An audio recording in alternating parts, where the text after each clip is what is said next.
Mohon untuk berdiri dulu karena sebelum memulai pelajaran kita harus berdiri dulu.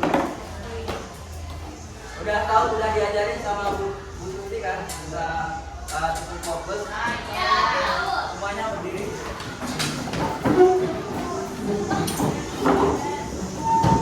Oke, mulai 1, 2, 3.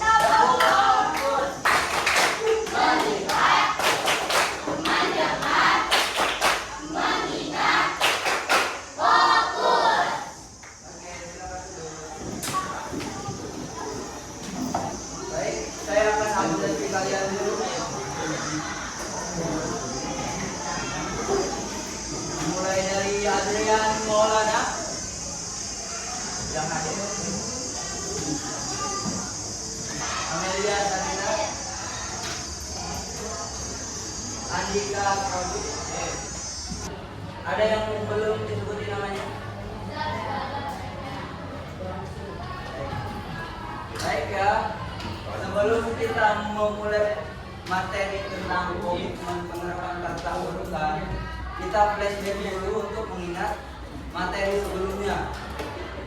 Tahu, ada yang tahu materinya sebelumnya? Terus? Semuanya dulu. Minggu kemarin kita membahas tentang apa? Implementasi peraturan perundang-undangan. Sebelumnya saya akan nanya dulu tentang materi sebelumnya tentang apa saja tata urutan peraturan perundang-undangan. Dimulai dari yang tertinggi sampai yang terbawah. Bisa? Ya. Ya, ikutin saya. Undang-Undang Negara Republik Indonesia Tahun 2023, TAP MPR, Undang-Undang PPU, Peraturan Pemerintah, Peraturan Presiden, Pemerintah Daerah, Perpendikbud, dan Peraturan Daerah Kabupaten Kota. Oke, kasih aplaus dong. Nah, yang pertama itu tentang Undang-Undang Negara Republik Indonesia tahun 1942. Semuanya. Yang kedua, TAP MPR. Yang ketiga, Undang-Undang atau Perpu. Yang keempat, Peraturan Pemerintah. Yang kelima, Peraturan Presiden. Dan yang terakhir yaitu Peraturan Daerah Kabupaten dan Peraturan Daerah Provinsi. Baik. Selanjutnya langsung saja kita ke materi selanjutnya tentang komitmen penerapan tata urutan peraturan perundang-undangan.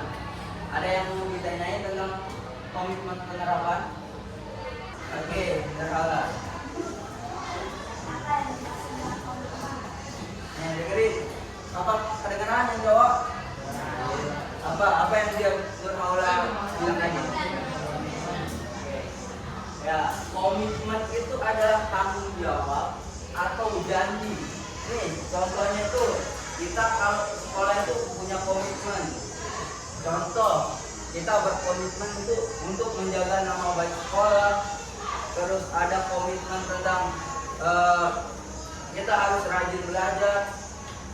Selanjutnya ada komitmen tentang menjaga kebersihan. Baik. Setelah itu ada yang mau ditanya lagi? Baik, Amelia Sagita. Apa yang? Oke. Nah, pertanyaan saudari Amelia, kita akan bahas tentang komitmen penerapan.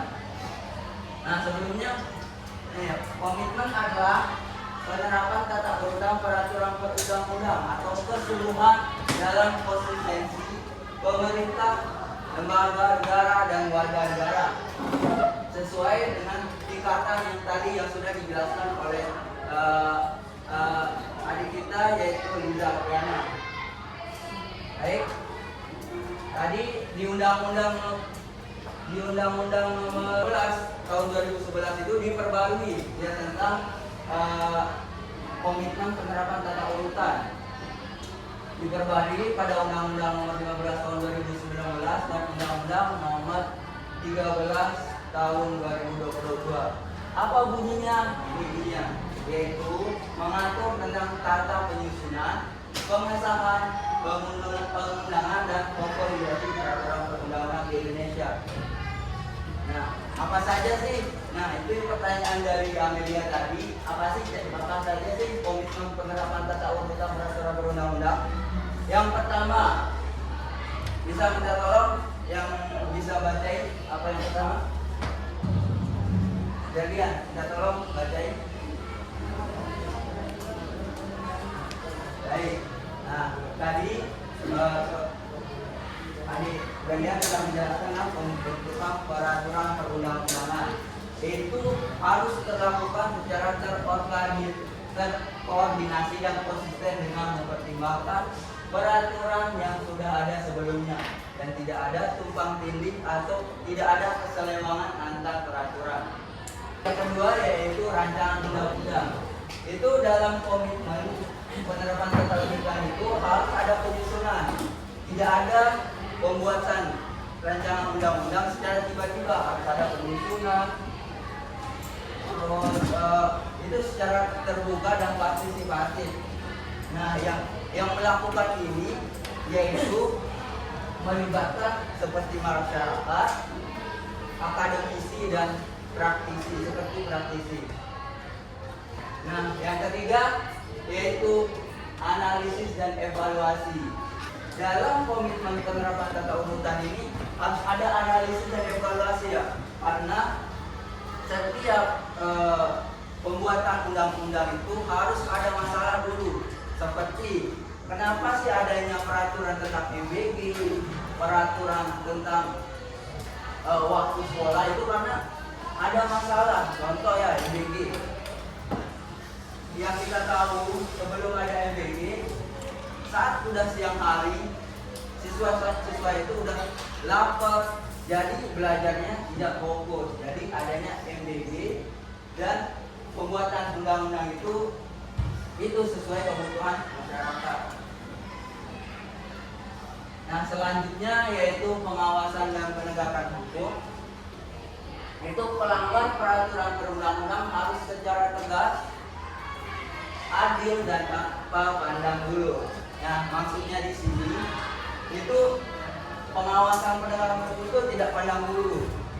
Nah, karena setiap orang memiliki keadilan dan memiliki kepercayaan terhadap sistem hukum yang ada.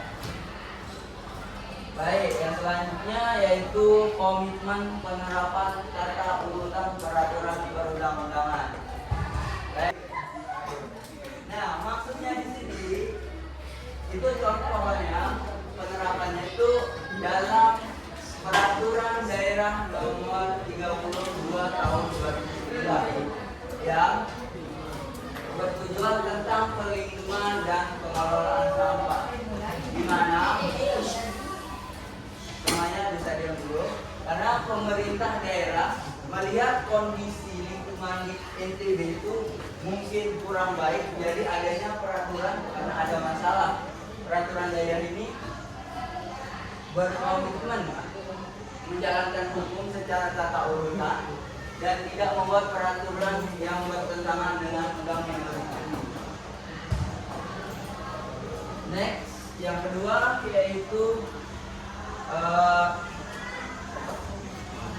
ayo yang bisa, yang cewek Tante Bila, kita tolong baca. Mahkamah Konstitusi MK membatalkan undang-undang yang bertentangan dengan UUD 1945. Contoh, Mahkamah Konstitusi pernah membatalkan sebagian pasal dalam UUD Cipta Kerja karena dinilai tidak sesuai dengan UUD 1945. Makna komitmen MK menjaga agar undang-undang tetap sesuai dengan konstitusi UUD 1945 sebagai hukum tertinggi. Ini menunjukkan kesungguhan dalam menegakkan tata urutan hukum.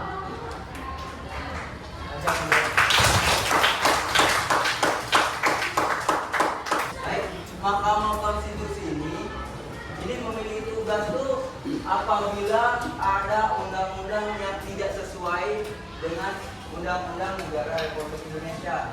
Contoh, itu seperti Undang-Undang Cipta Kerja. Karena tidak dinilai cocok dan bagus sesuai dengan undang-undang, itu bisa dibatalkan atau dihapus.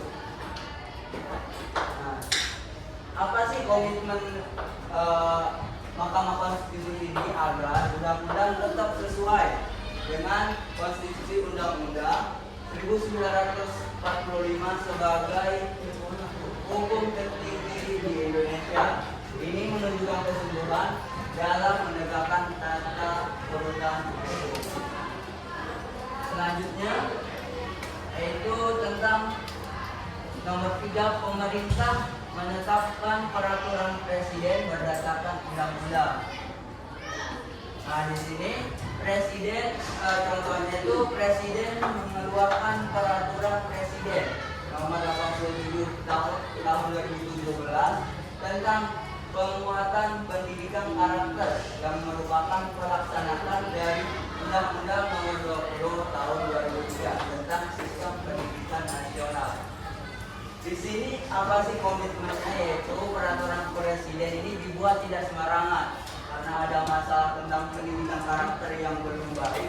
Jadi dia membuat undang-undang tentang pendidikan karakter yang menunjukkan ketaatan terhadap hierarki peraturan perundang-undangan. Nah, selanjutnya itu pelaksanaan nomor 4, yaitu pelaksanakan peraturan di sekolah berdasarkan aturan yang paling tinggi. Nah, di contoh di sini sekolah membuat tata tertib yang disusun bentuk tentang berdasarkan peraturan Menteri Pendidikan dan Kebudayaan atau Kemdikbud tentang disiplin siswa. Sebelumnya, setelah saya menjelaskan tadi tentang komitmen penerapan dan contoh, ada yang mau ditanyain nggak? Sebelum kita memasuki asesmen atau refleksi, ada yang mau ditanyain? Tidak ada?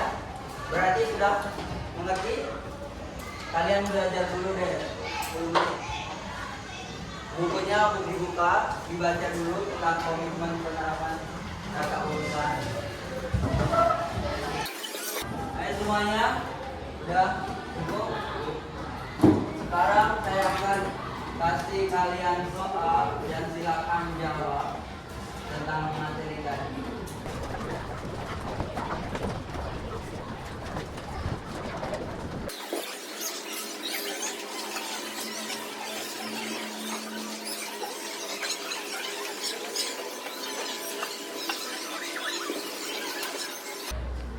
Waktunya sudah habis.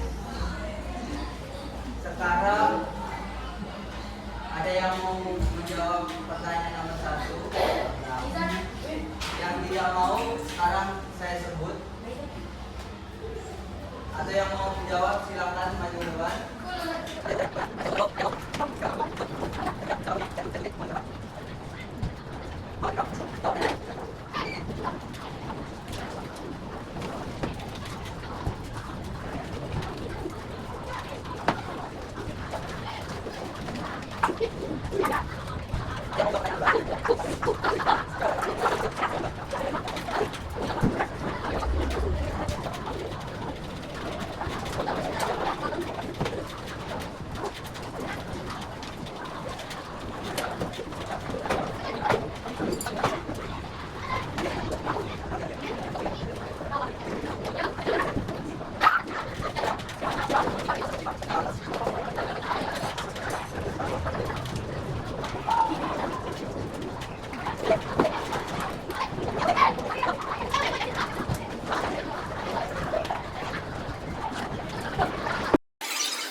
Baik, karena materinya sudah habis, kita evaluasi pembelajaran pada hari ini. Ayo, ada yang bisa mengevaluasi? Evaluasi itu adalah kita membahas apa sih hari ini? Ayo, mulai dari Sabila. Saya tanya ini karena tidak ada yang mau menjelaskan. Coba jelaskan hierarki. Undang-undang dikatakan bahwa tidak boleh bertentangan dengan aturan yang ada di atasnya. Bisa menjelaskan contohnya? Contohnya, Jadi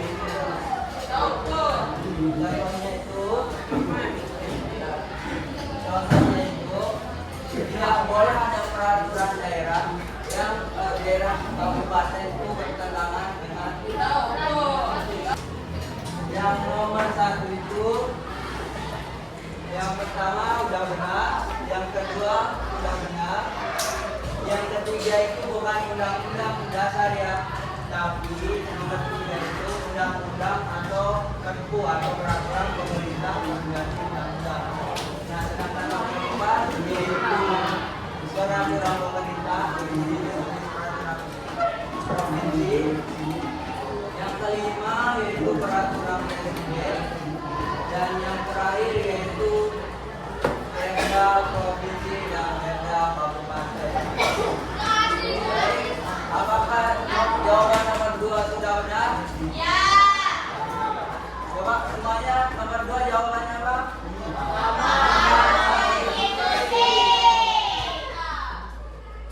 Oke, benar sekali. Yang bisa membatalkan peraturan undang-undang yaitu Mahkamah Konstitusi. Tapi diawasi oleh Presiden dan DPR. Nah, selanjutnya jawaban nomor 3 apakah sudah benar? Benar. Semuanya bisa membaca. Nomor 3 jawabannya apa?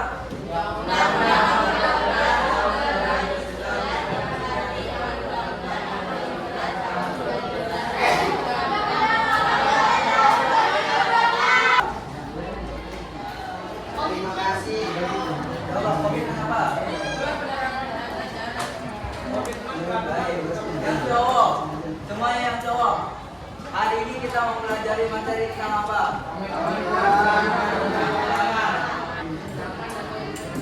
Kita hari ini membahas tentang komitmen penerapan tata urutan peraturan perundang-undangan. Ada yang bisa menjelaskan ulang enggak apa yang saya jelaskan secara singkat? Ada yang bisa? Tidak ada?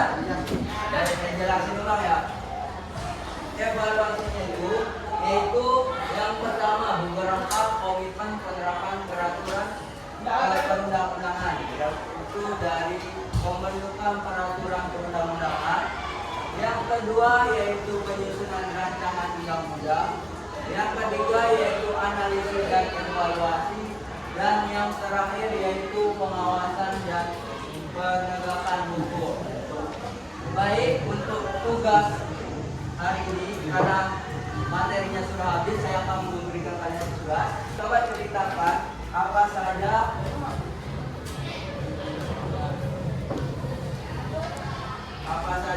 komitmen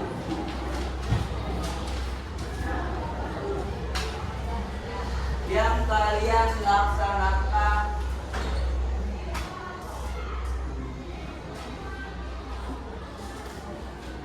di lingkungan rumah,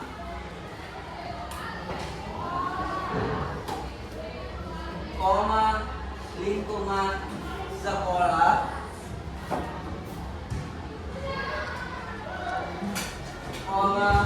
lingkungan masyarakat, dan yang terakhir lingkungan negara.